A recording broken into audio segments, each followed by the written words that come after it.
Hello, everybody, and a very warm welcome to this webinar that Early Excellence is doing in partnership with BSME. And this particular short session, we're focusing on the use of continuous provision in Key Stage 1. It's a really short session with kind of top tips and ideas, but also I'll make sure you've got my contact details at the end of the session in case you'd like to explore more, whether it's about Key Stage 1 or working with younger children as well. But thank you ever so much for joining us wherever you are across the region. I hope you're safe and well and had a wonderful break over the summer. For those of you also who are unfamiliar with Early Excellence, we work with lots and lots of schools across the BSME region, working very closely in partnership actually with BSME for a number of years. So we're really delighted to be taking part in this particular webinar programme, helping support schools and settings who are thinking about using provision in different ways. In this particular session, we're going to be thinking about the development of young children, particularly as they transition from the traditional early years into what would be seen as Key Stage 1 or similar age groups of children. We're going to think about why perhaps you might be using continuous provision with this particular group of children. And we're going to explore a few practical ways to help you when you're thinking about developing your provision. As I said, it's a really short session, so quite a lot packed into it, but I hope you find lots of useful tips and ideas. And I always think it's really useful whenever we're starting to reflect on changing practice and the way that we work with whatever group of children, that we think about what are those children like? What do we need to be considering when we're planning our provision, developing our curriculum?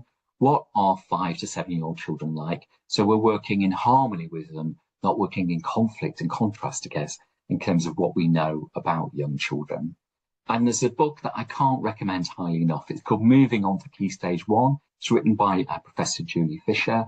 And I would wholeheartedly recommend having a look at this book if you're thinking about planning to transition and to move your practice in terms of use of continuous provision in Key Stage 1. And also, one of the things I'd also say at the very start of this sort of process is to be really clear about your vision. Why are you doing this? What do you hope to achieve? And how are you going to communicate that effectively with your kind of colleagues, but also with your wider school community and with your parent community as well.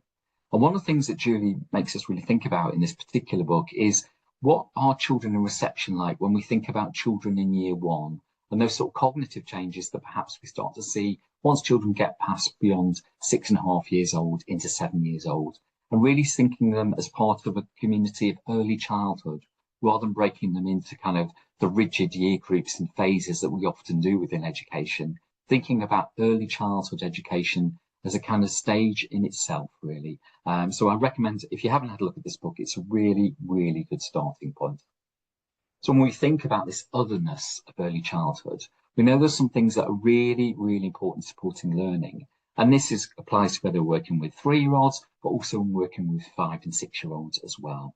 They still need those concrete experiences. They need the first-hand experience. We know that's so important because by having multiple first-hand experiences, that enables them then to move towards more abstract learning. We know how important it is to revisit their learning, to go back and try things out again, that opportunity to embed not only learning behaviours, but embed their understanding as well in multiple contexts. And it makes me go back a lot to when I first was teaching and taught a lot of Key Stage 1 classes, and how I wished I could almost go back in time, because so often we were moving so quick through the curriculum that perhaps there wasn't a chance for children to revisit ideas, so they're really secure. And what's been interesting with lots of research that's been done in the UK at the moment is reviewing and reflecting on curriculum, so that we're providing more opportunities for breadth and depth, so children are actually going deeper into learning experiences rather than trying to cover lots and lots and lots of different things in the curriculum. Perhaps it's more important that we think about things that deep level learning and how important it is to secure opportunities for that. The other thing, of course, we need to be thinking about is what motivates young children. What are they inspired to do? And can we create a learning environment that, as Kath Murdoch would say, is a habitat for wonder? You know, are we creating those corners of curiosity that Farah Lavers would talk about? Is it a space that's inspirational when it comes to learning for all the children that we're working with, but also inspiring for us to be in when we're working there as adults as well?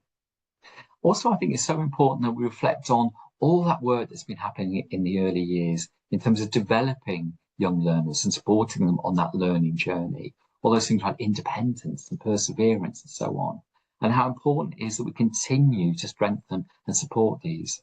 And perhaps sometimes our practice, once we move beyond the early years, isn't quite so complementary in terms of strengthening, embedding those particular skills.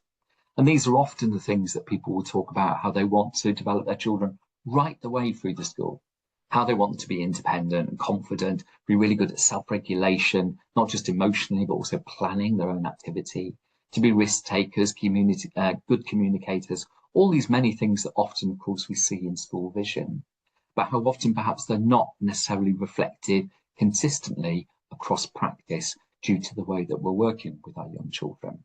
And this brings us back to reflecting on things such as the characteristics of effective learning. And a number of the schools that we've worked with over the last few years, when they've been thinking about kind of transforming their work, the way they work beyond the early years, thinking about year 1, year 2, and so on, is they found the characteristics of effective learning a really good starting point in thinking about how can we review, refine, embed, strengthen these with our children as they continue their journey through the school. And it's been really fascinating seeing how different schools have addressed this particular challenge. Often, of course, one of the words that causes most debate is play. And what does that really mean to us? So you may find if you're thinking about starting to change the way you work in Key Stage 1, that starting with characteristics might be a really good starting point. And so what we've popped in here for you is an activity you might want to do after watching this session, is to reflect on how the characteristics of effective learning are being modelled, taught, embedded once the children move beyond the early years. As part of this, I'd also be encouraging you to reflect with your teams on thinking about, well, what's our own team's knowledge and how could we work perhaps more collaboratively with our early years colleagues to strengthen our understanding of what does it look like when a child is being an active learner when they are 3 compared to what does it look like when they're being an active learner when they are 5, 6 and 7 and so on, maybe even taking it all the way through the school. So that's something you might find useful to have a little look at after today. So when we're thinking about the next step, I guess we're thinking about what kind of environment do we want to create for these children that, as I said, is going to be inspiring, but also connected to learning in multiple ways. And this is a model that any of you who've been connected with early excellence in the past will be quite familiar with. It's our kind of curriculum model where we think about different approaches to learning. So, of course, we have our directed activities, which are those more focused teaching activities, which could be whole class or groups or individuals. And often these are being more carefully planned by adults. And there's kind of a clear focus, could be to do with new skill, knowledge, vocabulary. Of course, this could be something to do with early literacy, phonics, mathematics, but it could also be to do with teaching a new skill in design and technology, teaching something new about understanding the world and geographical and historical concepts or scientific concepts. But it's something that is more structured and adult-led. And then we have enhanced provision. Those are those temporary additions into your environment, reflecting children's interests, curricular topics and themes, seasonality, and so on.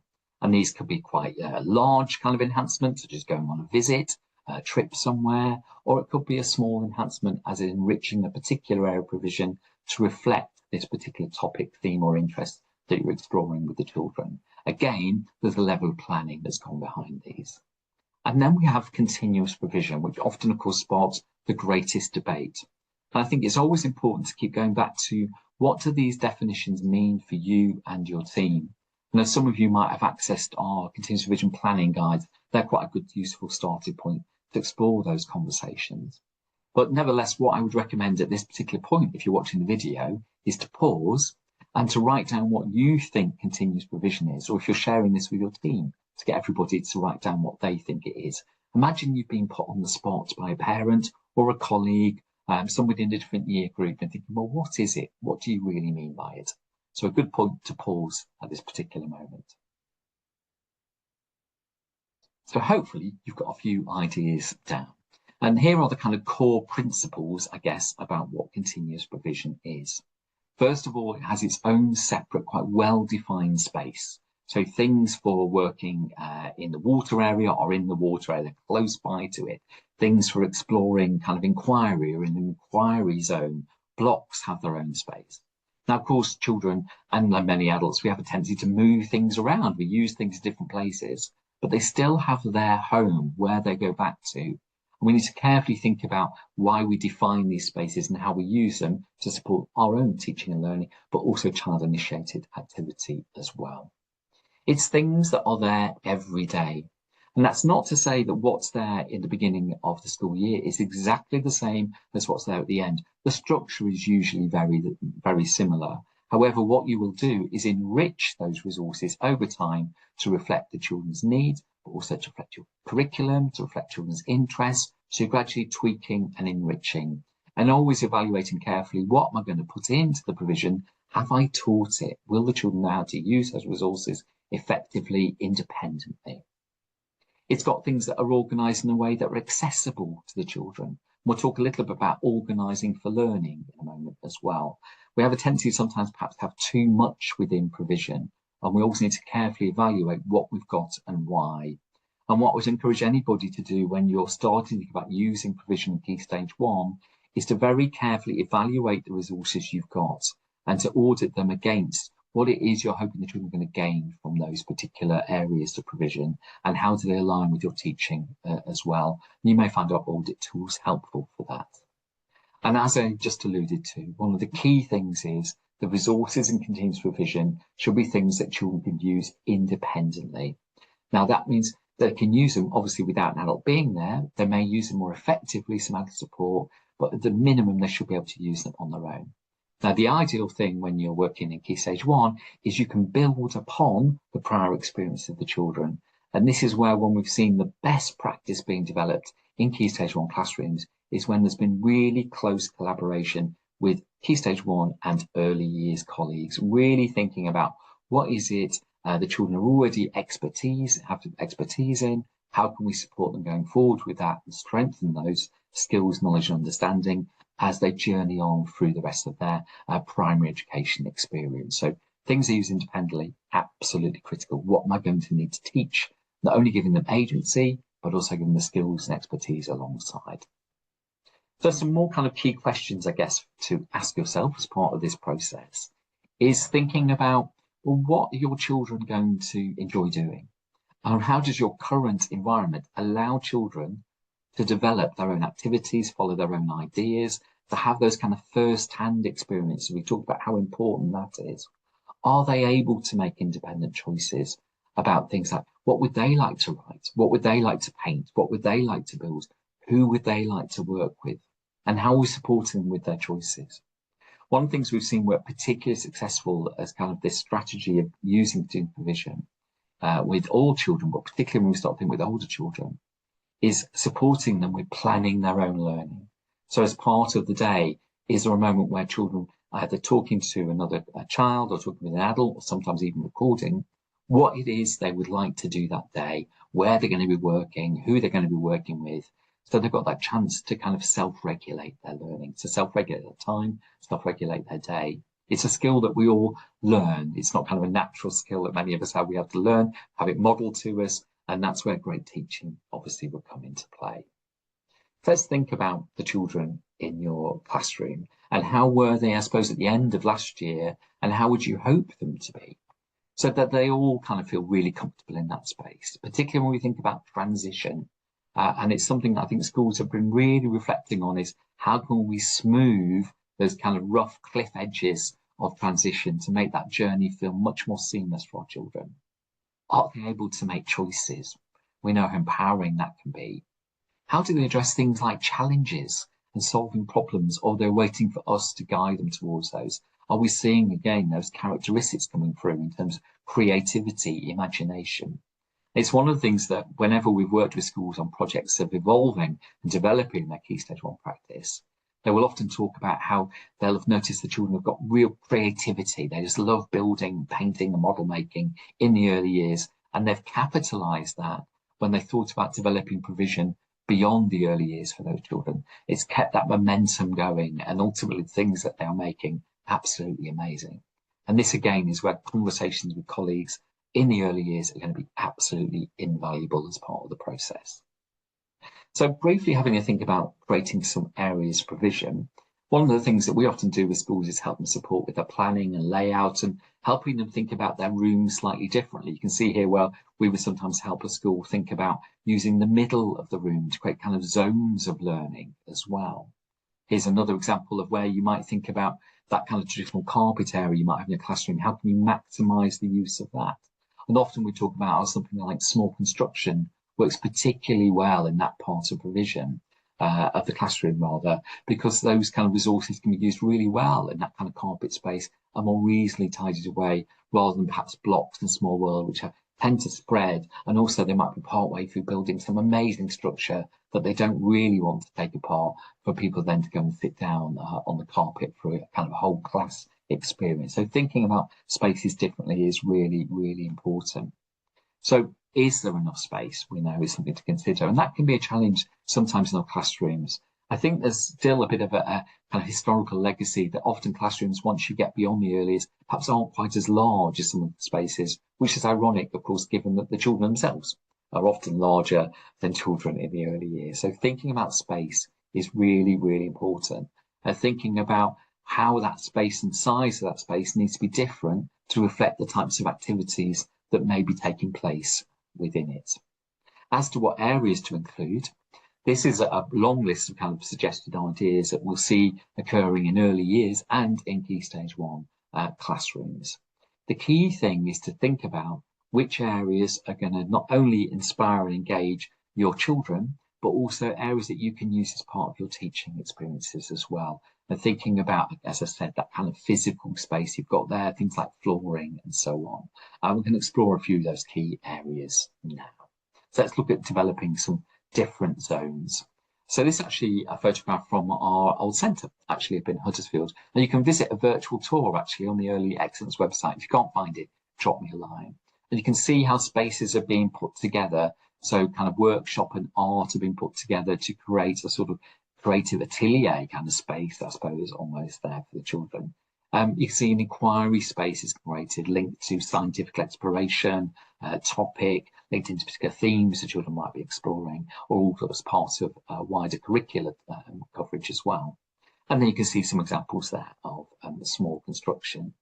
Similarly, you can see how blocks and small world are combined together to create one particular zone. And you can see there, rather than having those ready-made kind of car mats, we would often suggest having just big pieces of paper so children use them to create their own story maps and representations of the local environment as well. So when we're thinking about the spaces, we need to be thinking about how we're going to organise resources. And one of the images we often like to share as part of this conversation is our water area. And it's just that reminder that one area of provision can provide multiple aspects of learning. So of course, in our water area, we're going to be thinking about things like capacity, measurement and so on, which links, of course, a lot to our mathematical curriculum. We're also going to be thinking about kind of the science of water and manipulation of water, which is going to be linking into kind of physics, I suppose, really, but also kind of how can we make water move, how we control it, all those things that children are fascinated by. And at the bottom shelf there, we can see sort of resources for story building in water. So that's going to be linking into our literacy curriculum, but also understanding life on, in and under the water, and by the side of the water, which is going to link into, again, our science curriculums, our geography curriculums. So lots and lots of areas of curriculum being supported by one area of provision. And I think it's key that all adults understand and unlock that potential as part of their interaction with the children. You can see here, for example, how a school has organised their block area to also support their mathematics curriculum as well. So organising using arrays. We've seen people using measurement to organise things, or of course using shadowing of like the faces of blocks. So you've got kind of 2D and 3D shapes as part of shape, space and measure aspects of your maths curriculum. So what may be seen traditionally as construction or building resource is suddenly also being used for maths. And that's where you're maximising the potential of those particular resources.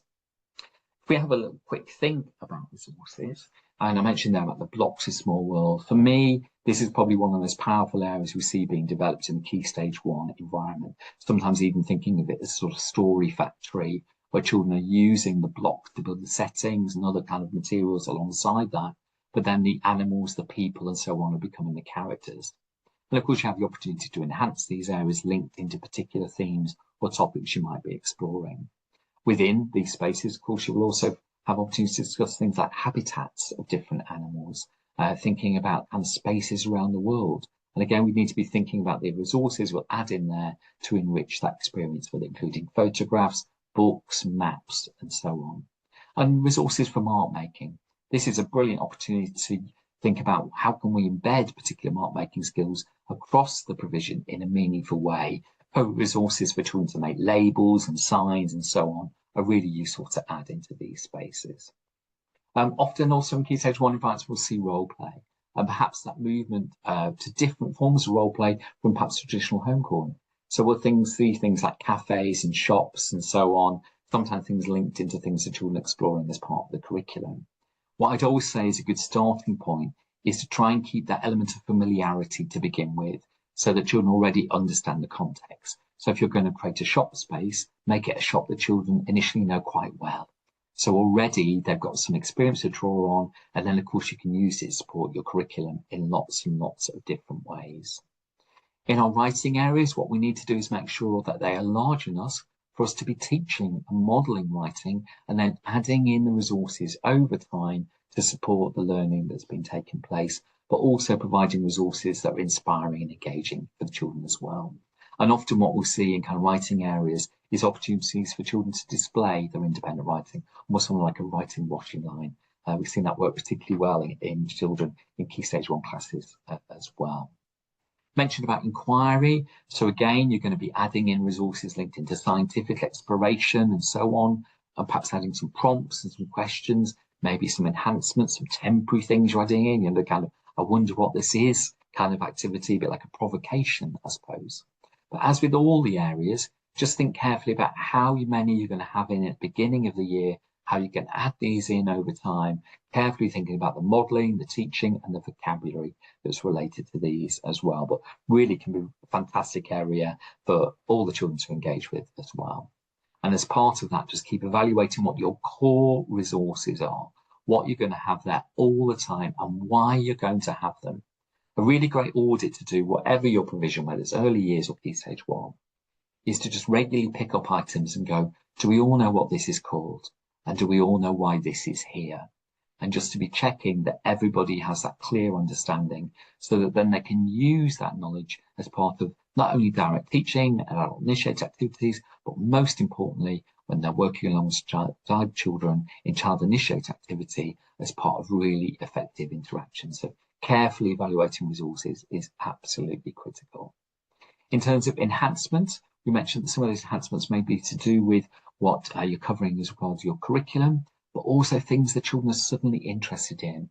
And I love sharing this picture of the butterflies here. It reminds me of an enhancement in the school that I saw in Bucharest last year, where the children were really interested in some moths, actually. They found a moth that sadly died, but they were really fascinated. It was very, very large. Then they wanted to find books. They found some other resources, photographs and things around moths, and they started creating some beautiful paintings. So a temporary enhancement had been developed in response to children's interest, and it was really highly motivating and engaging for all the children. Some stunning work was produced as a consequence of that. In mathematics areas, sometimes in Key Stage 1, what people will do is separate the resources into things to do with number and things to do with shape, space, and measure. And again, thinking about which resources you're going to add in carefully over time to think about how they align with your curriculum. And some of the work we've done, for example, with schools is looking at their regular planning, whether it be white rows or similar schemes, and thinking, well, what resource is going to help bring that to life? We're going to add that into our provision at that moment in time, and then it gets used really, really well independently by the children through across the rest of the year. Mentioned about small construction, and it's that thinking about that progression, and this is where it's really important that you have regular conversations with your early years colleagues, just double checking that the resources you've got in your provision are building on progression. I think perhaps there was a tendency a few years ago when Key Stage 1 classes started to add in provision, they often had almost the hand-me-downs from EYFS. We need to make sure that journey of learning is continuing seamlessly right the way through, and part of that is looking at the progression in the particular resources. And some schools we work with will literally almost do an amnesty. They'll put all of their small construction resources, all their small world from early years, Key Stage 1, together in a room and literally sort them into core sets based on sensitive progression. So checking what's there and why it's there is absolutely critical. And then putting workshop and art together is invaluable. It really just creates kind of an artistic studio, creative learning space, an atelier kind of space, I suppose, really. And a wonderful opportunity for children not only to experience some adult direct activity in terms of teaching and learning new skills, but most importantly, a chance to go back and embed those skills and knowledge through their own imaginative and creative ideas as well. Again, think carefully about what you add in, when, how you're going to model it, how you're going to teach it. So I would suggest the first few weeks of term would be very much focused on learning to use the resources in the classroom. And of course, that's going to support independence. As you can see, these young children here highly engaged in their activity as well.